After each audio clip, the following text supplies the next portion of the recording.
Social media पर जैन समाज के आपके सबसे राज दुलारे आंखों के तारे, आपके कारण आपके प्यारे चैनल महालक्ष्मी की ओर से सादर जय जैन। घड़ी बजा रही 8 और आज करते हैं सीधा गिरनार की बात। केवल व्हाट्सएप सोशल मीडिया पर लिखकर हम गिरनार को नहीं बजा सकते, पैरों को चलना होगा, वहां पहुंचना होगा। ये देख रहे हैं दृश्य आप, अजितनाथ दिगंबर जैन मंदिर, नेहरू नगर, भोपाल से 300 लोग गए। इस तरह से जो हम लिखते हैं ना, चाहे मैं लिखूं चाहे आप, पहले वहां जाने का जज्बा रखिए, तब कुछ लिखने के लिए कलम या हाथ को बढ़ाइए। इनमें 300 लोगों में से जब गए तो इनमें से 180 ने ऊपर वंदना करने गए 5वीं टोक तक।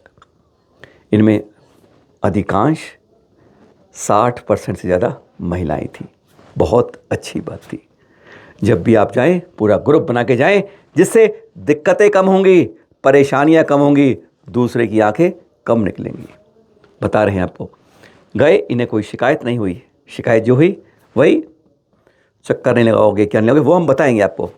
पर यह जज्बा था जो ये लोग गए, समोषण मंदिर में ठहरे और वहाँ से फिर ये ऊपर यात्रा कर कर आए सकुशल। कोई मारपीट नहीं हुई, कोई ऐसी बात नहीं हुई, तू तड़ाक नहीं हुआ, पर स्पष्ट निर्देश थे उनके और इनका स्पष्ट रूप से पालन किया गया। ये दिखा रहे तस्वीर, इस परिवार का शुक्रिया राजेश जैन भारीले परिवार, इन्हीं ने सभी लोगों को वंदना करवाई, यानी यहाँ लेकर आए।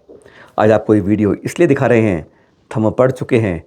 अगर आप जिंदा खड़े नहीं हुए तो समझ लो जब उठने की बात आएगी, कुंभकर्ण नीचे जाओगे, तब तक मैदान साफ हो जाएगा। दत्तात्रेय भाइयों से नहीं, आज ऊपर से जैसे तैयारी हो रही है। परिवार को बहुत बहुत शुभकामनाएं जो उन्होंने वंदना करें। चलिए पहले दूसरी टोंक अनिरुद्ध स्वामी जी की।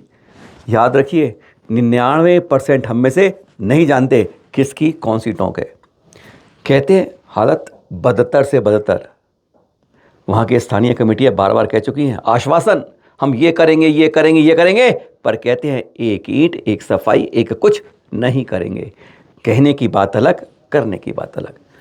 अब तो सुना है कि यहाँ भी उनका पुजारी यानी उर्फ पंडित जी यहाँ पर भी बैठने लगे हैं, जो हमें बताया सुनाएंगे आप। और शंभू स्वामी, ये तो नाम है ही नहीं, अब बिल्कुल साफ हो रहा है ये, जैसे पेंसिल से लिखा हो, रबड़ से मिटाया हो, जड़ खत्म हो गई, फिर पेन से उस पर कुछ और, जैसे राम जरो का लिखा गया मंदारगिरी के अंदर, यानी तपोस्थली को मिटा के स्पष्ट, यानी डंडा बजाओ तो कस के बजा दो, जैन के फिर उठेगा नहीं। हाँ, यहाँ पर गोरखनाथ टोक कहते हैं इसे। आप आओ, दर्शन करो, चावल चढ़ाओ, अर्घ्य चढ़ाओ और चले जाओ। पुजारी इस ग्रुप को नहीं कहा उसने, लेकिन पहले को सुना था कि उसने कहा था यहाँ मत खड़े हो, जाओ कथ पर। यहाँ पे इनको शिकायत नहीं। हाँ, अब आ गए हम असली बात। 22वें तीर्थंकर की निर्वाण स्थली पर कहने वाले अब 44,51,753 रह गए सरकारी आंकड़ों में, क्योंकि अब बाहर से कोई नहीं कहेगा, क्योंकि इस तरीके से इतिहास को लिखा जाएगा। यहाँ पे जो गए उन्होंने कहा मन मार कर आते हैं यहाँ। जब परिक्रमा करते हैं, दूसरी का तो मतलब ही नहीं, जयकारे का मतलब ही नहीं, अर्घ निकालने की ताकत नहीं, और जरा पीछे मुड़ के देखा तो समझ लो गए। पीछे नहीं मुड़ के देखना। और यह व्यवस्था है ना, पंडित जी नहीं बताते, अब तो बाकायदा जो केंद्र सरकार से, राज्य सरकार से पुलिस वाला रखा गया ना सुरक्षा के लिए, वही सारे निर्देश दे देता है। चुपचाप चले जाओ, आवाज मत करना, कोई दोबारा देखना मत। यानी अब प्रशासन के साथ भी उनके साथ मिला हुआ लगता है। इस बारे में पंडित जी को इसलिए पकड़ा कि वो साफ बताएंगे। प्रवेंद्र सिंह जी ने हमें क्या बताया इस यात्रा के बारे में, एक बार सुन लीजिए, फिर बताएंगे केंद्र और राज्य के बारे में। 5वीं टोक जो दर्शन किए हमने, हमें सुविधाजनक दर्शन मिल गए, पंडितों को कोई परेशान नहीं किया, या हमें तीसरी परिक्रमा लगाने को मना कर दिया, या बैठने को मना कर दिया, नमोकार बोलने को मना कर दिया, जयकारे को, अर्घ। कैसा लगा आपको, कैसा लगा वहां पर अपना देख करने के बाद अपने तीर्थ पर? वो 5वीं टोक पे जाके तो ऐसा लगा कि हैं अपन मन मार के पहुंचते हैं बस। अच्छा, हाँ, क्योंकि वहाँ ना तो बिल्कुल रोकने देते हैं जी, नौवाड़ा मुकाबंद कर सकते हैं, आपको चढ़ा सकते हैं, बोलते हैं सीधे बढ़ते जाओ, रुकना नहीं है, सीधे बढ़ते जाओ। भीड़ ज्यादा थी कैसे बढ़ते जाओ, या वैसे ही नहीं रोकते थे वो? भीड़ तो ऐसी कुछ खास नहीं थी। अच्छा, हाँ, लेकिन वो बोलते जाते कि नहीं, सब बड़े यहाँ रोकना नहीं, किसी को नहीं है, न मुड़ के देखना है। मुड़ के भी नहीं, अब मतलब सीधा जाओ, आगे निकल जाओ बस। वापस, हाँ वापस से रुक के कोई चाहे कि दूसरी परिक्रमा लगा लो, दूसरी परिक्रमा लगाने देगा, एक एक परिक्रमा आराम आराम से लगा लो तुम, बाकी किसी को नहीं दीवार में। कितने पंडे होते हैं वहां पर मौजूद जो होते हैं? 3 लोग रहते हैं वहाँ। 2 पंडे, पुलिस वाले मौजूद होते हैं? एक पुलिस वाला रहता है। तो पुलिस वाला उसमें कुछ हमें रोकता है कि भाई हाँ भैया दर्शन करें तो कोई बात नहीं, दर्शन तो करें? पुलिस वाला भी रुकता, हाँ सीधे सीधे किसी से कुछ बोलना नहीं, आराम से चले जाओ। अच्छा, ये पुलिस वाले ही कहते हैं कि आराम से चुपचाप चले जाओ? हाँ हाँ, यानी पुलिस वाला भी हमारे साथ नहीं होता है? नहीं बिल्कुल नहीं, बिल्कुल नहीं। तो ना आगे चढ़ा पाए आप? बिल्कुल नहीं, तो चढ़ाने देते ना कुछ। आप एक परिक्रमा लगाओ, सीधा निकल आए आप। नीचे जो आए आप दूसरी, तीसरी, चौथी टोक पर, वहां पर व्यवस्था आपको कैसी मिली? दूसरी और तीसरी पास पास है, तो वहाँ उनका कब्जे ऐसा है कि उनका सिंदूर चढ़ा है, उनके पंडा बैठे रहते हैं, बाकी अपन को मना कुछ नहीं करते वहाँ। दूसरी टोक पर भी पंडे बैठे हैं? हाँ, कोई दूसरी तो अंदर जाके है, मतलब वो अनिरुद्ध स्वामी की? हाँ, तो उसमें मना नहीं करते वो अपन कुछ भी। हाँ हाँ, मना कुछ नहीं, कुछ रोक टोक किसी तरह की नहीं करते। आप वहाँ आगे चढ़ा सकते हो आराम से? हाँ, कुछ भी करो, कोई दिक्कत नहीं। आगे चढ़ा लोगे, दूसरी टोक चढ़ जाएगा। और टूटी सी है टोक वाली है, उन्हीं के कब्जे में, वो भी उन्हीं के कब्जे में है? बिल्कुल बिल्कुल। और तीसरी टोक जैसे कहते हैं गोरना का बोलते हैं वो, इसको वो? हाँ, तीसरी टोक पे सब चरण है। हाँ अपने और उनके वो गोरखनाथ बैठे हैं। हाँ, चरणों के बिल्कुल झुक के, है ना, और एक पंडा बैठा रहता है। वहाँ भी पंडा बैठा होता है? वहाँ पे आप जयकारा बोल पाते हो, कुछ कर पाते हो? वो तक जो है वहाँ अपन को क्या करना वो सब कर सकते हैं, वो मना नहीं है। अच्छा, लेकिन वो पंडा वहाँ बैठा होता है, आप अपना आगे चढ़ाओ, चल दो वहां से। हाँ, आप परिक्रमा लगा लो, आगे चढ़ा लो, पूजन करना पूजन कर लो, कुछ भी करो, वो दिक्कत नहीं वहाँ। चौथी टोक में जाने का रास्ता नहीं है? चौथी टोक तो फिर वहाँ जा ही नहीं पाते। ये गिरनार पर एक किताब आई नहीं, 87वां पेज अगर खोल के देखिएगा मजा आएगा। हाँ हाँ, बहुत मजा आएगा। अब यह शुरुआत हो रही है लिखावट की। जी हाँ, अम्बा देवी उर्फ गिरनारी माता जी, आप किसी नाम से बुला सकते हैं उन्हें। स्पेशल लिखा है उनके बारे में। नवविवाहिता जोड़े यहाँ पर आशीर्वाद के लिए आते हैं। यहाँ से जैन मंदिर का शब्द साफ कर दिए जाते हैं। 2.5 साल पहले प्रधानमंत्री साहब ने बोला तो था उन्होंने कि भाई नीचे जैन मंदिर भी हैं, इन्होंने तो बिल्कुल साफ कर दिए। उसके बाद गोरखनाथ बाबा इनके अनुसार हैं, अघोर टोंक है इनके पास, कल की टोंक है इनके पास, और दत्तात्रेय है। बाकी सब कुछ हाफ नहीं साफ है। ये किताब बता रही है। एक तो पहली बात है राज्य सरकार की भी कुछ दिखा देते हैं करिश्मे। जूनागढ़ जिला जनगणना का कवर देख रहे हैं आप, और अंदर जानकारी भी दिखा रहे हैं आपको ना, देख रहे हैं? आंखों से ना दिखाई देना तो थोड़ा इसको रोक लीजिएगा वीडियो को और लेंस लेके आइएगा कि कहीं शब्द मिल जाए आपको अनिरुद्ध, शंभु स्वामी, प्रदुमन जी या नेमिनाथ जी या कोई जैन मिल जाए। जैन शब्द भी अब साफ कर दिया गया है। इसके अंदर भी कुछ इतिहास देते हुए बिल्कुल नीचे जो 1, 2, 3, 4 पॉइंट लिखे हैं वो बिल्कुल जैसे उस किताब से फोटो कॉपी करके यहाँ लगा दिए गए हैं। जैनों को यहाँ से बिल्कुल साफ कर दिया गया है इस जूनागढ़ के इतिहास से।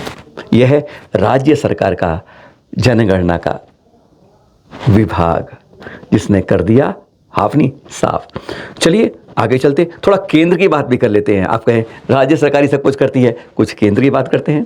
केंद्र सरकार विभाग है इंडिया पोस्ट, भारतीय डाक विभाग का नया नाम है ये जो ग्रीटिंग्स कार्ड निकलते हैं ना उनमें इतिहास लिखते हैं हर चीज़ का, जैसे निकलता है ये पोस्ट कार्ड देखना है, इसमें देखिए जूनागढ़ का इतिहास लिखा है।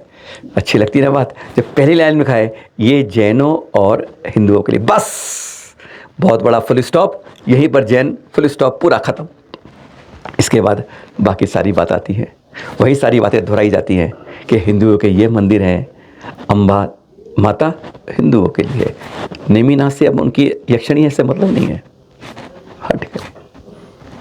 दत्तात्रेय के बारे में है, गोरखनाथ के बारे में, सब कुछ मिल जाएगा, पर जैनों का नाम दूरबीन से भी नहीं दिख पाएगा। बस इसी तरह से इबाबत नई लिखी जा रही है। अरे जब जगोगे तब तक मैदान साफ हो जाएगा और खाली मैदान में क्या करोगे, कुछ नहीं मिल पाएगा। पर कहते हैं इतिहास जिंदा रहता है। आज सरकारी किताब से आज भी उनमें कई ऐसे जिंदा सबूत जैनों की गवाही दे रहे हैं। 13 नवंबर 1954, जी हाँ 1954, आज से 70 साल पहले का, हम आज की बात नहीं करते कि सत्ता आज क्या कर रही है, 70 साल पहले की बात कर रही है। फोटो जो ASI के पास है, यहाँ पर चरणों के पास पीछे जो उकेरी दिगंबर प्रतिमा है ना, नेमिनाथ स्वामी की, जिसे अब 3 धाराएं बदल के बना दिया आदि शंकराचार्य।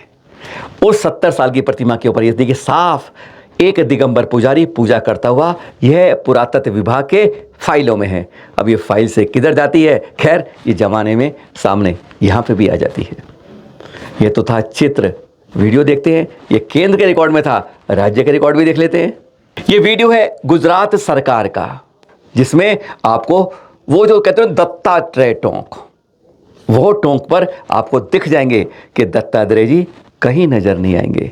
मूल रूप से यह चित्र जो बता रहा है 1964 का गुजरात सरकार का है। कहते हैं प्रत्यक्ष को प्रमाण की आवश्यकता नहीं होती, आंख खुली हो तो उसको झूठ नहीं कह सकते। नया नया लिखकर मिटाने की कोशिश हो रही है, पर कहते हैं प्राचीन लकीर अभी भी खुदी हुई है। राष्ट्रपति महोदया जी हमारी देश की प्रथम नागरिक अभी कुछ समय पहले इंदौर आई थी, आप सब जानते हैं। और तब इंदौर के उनके आने से पहले मुख्य पृष्ठ पर कुछ छपा था, सबसे बड़ा अखबार दैनिक भास्कर वहाँ का। जी हाँ, इसमें राष्ट्रपति महोदय के आने के आवागमन की सूचना सबसे ऊपर छापी थी। और उसमें ना नीचे बॉक्स जो देख रहे हैं आप, हाईलाइट करके भी देख रहे हैं उसे, वह शाकाहारी हैं।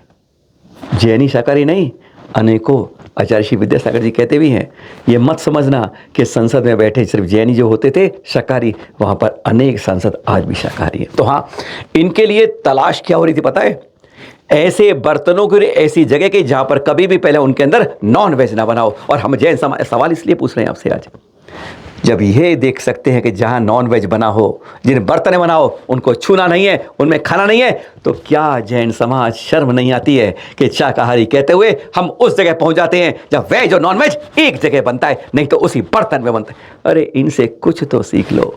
जब इनके लिए उपलब्ध हो सकता है, इसका मतलब जगह जगह उपलब्ध है। जरूरत ढूंढने की है, वरना नो एंट्री कर दीजिए, प्रवेश मत कीजिए। कम से कम राष्ट्रपति महोदय के जो लोगों ने करा है उनसे थोड़ी तो सीख लीजिए। बात शादी की करते हैं, दिखाते आपको रथ है। जी हाँ, अपने तीर्थंकरों की यात्रा के लिए रथ, जिनवाणी के लिए रथ। पर हम बात करें शादी की। कठुमर के निवासी हैं राजेश जैन, जिनकी शादी थी। भरतपुर की प्रेरणा जैन से शादी थी। होता है ना, कभी दहेज देते हैं बेटी वाले, आज तक यह भी ना कलंक अंदर घुसा हुआ है। लेकिन एक ये भी होता है कि जब वे चलते हैं तो ना कुछ नेक निकालते हैं मंदिरों के लिए। आप कुछ भी कह लें, 8 लाख रुपए का उन्होंने इस बार दहेज दिया। और दहेज में कोई गाड़ी नहीं, कोई और नहीं, दूल्हे वालों को यह रथ दिया अपने मंदिर के लिए। ऐसा उपमा आपने आज तक नहीं देखी होगी। यह है दहेज का असली अर्थ। देखो, तुम्हारे मंदिर के लिए आज ये रथ दिया है, और ये रथ केवल यहाँ नहीं, आसपास सब जगह के लिए काम आएगा। है ना अच्छी बात। ये होता है असली दहेज, भरतपुर से कठुमर को। जाते जाते एक सरकारी पत्र और दिखा दें, राजस्थान जैन बोर्ड के लिए। ये सचिव द्वारा लिखा गया 17 दिसंबर 2023 को, जिसमें कहा गया जितने भी सरकारी वैसे मनोनीत किए गए थे ना, उन सबको हटाया जाता है। जैन बोर्ड में जितने कार्य थे सब हट जाइए। मध्य प्रदेश में घोषणा हुई है, घोषणा तो यहाँ भी हुई है। हाथ जोड़कर सिर्फ यही पूछ रहे हैं कि जैन बोर्ड में सिर्फ कागजों में ही रहेगा या हकीकत में कोई मनोनीत होकर काम भी करेगा। जवाब राजस्थान नहीं, मध्य प्रदेश से भी है। कागजों से हकीकत में कब आएंगे? सादा जहत। फिर आपसे मिल पाएंगे 8 और 8 सादर जय जिनेंद्र के साथ।